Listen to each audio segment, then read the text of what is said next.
বন্ধুরা, আমি তোমাদের দূর থেকেই দেখাতে পারবো সোমনাথ মন্দির, কেননা ভেতরে কোনো রকম ক্যামেরা বা অন্যান্য ইলেকট্রনিক্স জিনিস নিয়ে যাওয়ার কোনো অনুমতি নেই, যার জন্য আমি ভেতরে কোনো রকমভাবেই আমি ফটো তুলতে পারবো না। এই ব্যারিকেডের বাইরেই আমাকে সব কিছু তুলতে হবে।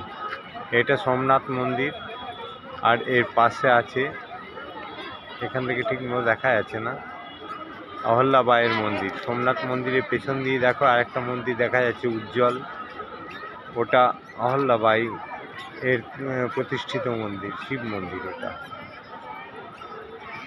খুব ভালো লাগছে এই জায়গাটা। এখন পুরো মেলার মতো পরিস্থিতি, জানি না এখন এত ভিড় কী করে হলো, খুব ভালো হয়েছে। এই একটা জায়গা আছে, এখান থেকে আমি ফটো তুলছি। এখানে প্রসাদের অনেক স্টলও আছে, প্রসাদও পাওয়া যায়। যাই হোক, আমি এই পর্যন্তই দেখাতে পারলাম।